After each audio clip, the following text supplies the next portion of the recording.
బంగాళాఖాతంలో ఏర్పడినటువంటి అల్పపీడనం కారణంగా ఉపరితల ఆవర్తన ద్రోణి అనేది దక్షిణ ఒడిషా ప్రాంతం నుంచి ఉత్తరాంధ్ర వరకు విస్తరించి ఉంది.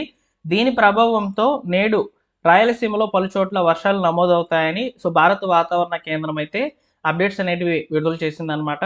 ముఖ్యంగా రాయలసీమలో ఒక 4-5 జిల్లాల్లో అయితే వర్షాలు అవకాశం అనేది కొంచెం అధికంగా ఉన్నట్లు, రిమైనింగ్ దక్షిణ కోస్తా మరియు ఉత్తర ఆంధ్ర వైపుగా చెదురుమదురు వర్షాలు పడేదానికి అవకాశం అయితే ఉంటున్నట్లు సమాచారం అయితే ఆంధ్రప్రదేశ్ విపత్తుల నిర్వహణ సంస్థ అయితే తెలియచేయడం జరిగింది.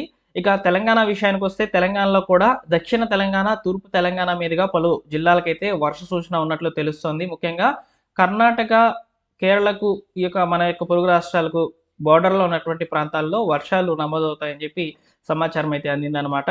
వీటికి సంబంధించినటువంటి వెదర్ మోడల్స్ అనేవి రిలీజ్ అయ్యాయండి. వెదర్ మోడల్స్ అనేవి నేను ఇక్కడ స్క్రీన్ మీద ప్రజెంట్ చేస్తాను, చూడవచ్చు.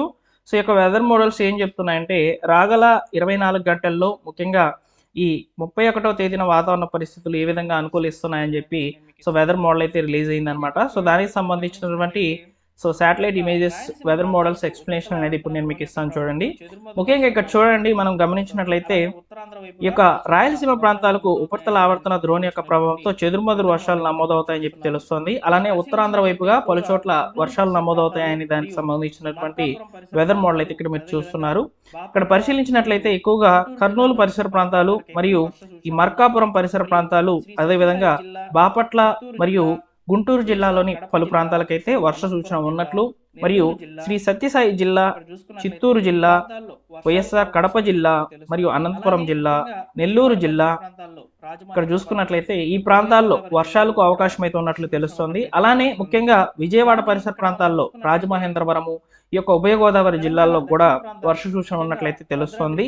అలానే ఇక్కడ మనం చూసుకున్నట్లయితే తెలంగాణ దక్షిణ ప్రాంతాలకు ముఖ్యంగా భద్రాద్రి కొత్తగూడెము, అదేవిధంగా ఈ యొక్క వనపర్తి జిల్లా, జనగాం ఈ యొక్క ప్రాంతాల్లో చూడండి వర్షానికి అవకాశం ఇస్తున్నటువంటి వాతావరణ పరిస్థితులు అయితే కనిపిస్తున్నాయి అన్నమాట. అయితే ఇక్కడ ముఖ్యంగా మీరు తెలుసుకోవాల్సినటువంటి విషయం ఏంటంటే గంటకు 40 నుంచి 50 కిలోమీటర్ల వేగంతో ఈదురుగాలు అనేవి ఉంటాయని చెప్పి వాతావరణ శాఖ అయితే చెప్తోంది. ఈ ఈదురుగాల ప్రభావంతో ముఖ్యంగా భారీగా ఉన్నటువంటి వృక్షాలు అంటే చెట్లు అనేవి పడిపోతున్నాయి అన్నమాట. విద్యుత్ స్తంభాలు కూడా నేల కూలుతున్నటువంటి పరిస్థితులు అయితే కనిపిస్తున్నాయి. రాయలసీమలో నేడు మధ్యాహ్నం నుంచి అయితే వాతావరణ పరిస్థితులు అనేటివి భిన్నంగా అయితే కనిపించబోతున్నాయి.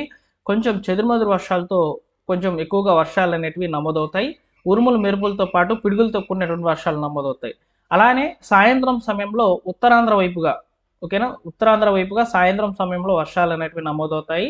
అలానే సాయంత్రం రాత్రి సమయంలో ఈ యొక్క రాయలసీమ ప్రాంతాల్లో పలు జిల్లాలకు వర్ష సూచన ఉన్నట్లయితే తెలుస్తుంది.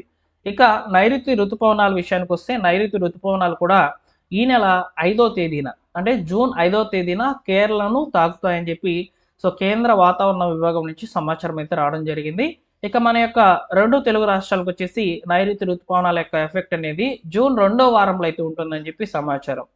జూన్ 2వ వారం నుంచి వర్షాలు అనేటివి ముఖ్యంగా రాయలసీమలోని ప్రాంతాలకు, దక్షిణ కోస్తాలోని ప్రాంతాలకు, ఆంధ్రప్రదేశ్ విషయానికి వస్తే, ఇక తెలంగాణ విషయానికి వస్తే ఏదైతే పశ్చిమ తెలంగాణ, దక్షిణ తెలంగాణ ఉంటుందో వీటి వైపుగా ఎక్కువగా వర్షాలకు అవకాశం అయితే ఉన్నట్లు తెలుస్తుంది. జూన్ 2వ వారంలో మాత్రము కొంచెం వర్షపాతం అనేది ఎక్కువగా నమోదయ్యడానికి ఛాన్స్ అయితే ఉన్నట్లు తెలుస్తుందండి. ఇలా మనకు ద్రోణి యొక్క ప్రభావంతో రాగల 24 గంటలు అంటే ఈ 31 తేదీల్లో ఈ రోజుటి నుంచి రేపు తెల్లవారుజామున వరకైతే వర్ష సూచన అయితే ఉన్నట్లు తెలుస్తుంది. రాయలసీమ ప్రాంతాలకైతే ఎక్కువగా వర్షానికి అవకాశం అయితే ఇస్తున్నట్లు తెలుస్తుంది అనమాట. ఓకేనా. ఫ్రెండ్స్, వీడియోని లైక్ చేయండి. ప్రస్తుతం మీ ఏరియాలో వాన పడుతుందా లేదా అనేది కామెంట్ సెక్షన్లో తెలియచేయండి. నిన్నటి రోజున ఎక్కువగా వర్షపాతం అనేది నమోదైందనమాట రాయలసీమలోని పలు ప్రాంతాల్లో. ఈ రోజు కూడా వర్షపాతం అనేది నమోదయ్యేదానికి ఛాన్స్ అయితే ఉన్నట్లు అమరావతి వాతావరణ కేంద్రం, ఆంధ్రప్రదేశ్ విపత్తుల నిర్వహణ సంస్థ అయితే తెలియచేయడం జరిగిందనమాట. ఓకేనా. ఎప్పటికప్పుడు వెదర్ రిపోర్ట్స్ అనేవి ఇలా మీకు వివరంగా అయితే తెలియజేస్తాను. సబ్స్క్రైబ్ చేసుకుని బెల్ సింబల్ని ఆల్ నోటిఫికేషన్తో ఆన్లో పెట్టుకోండి. అలానే ఫ్రెండ్స్, వీడియోని లైక్ చేసి మిత్రులకు షేర్ చేయండి.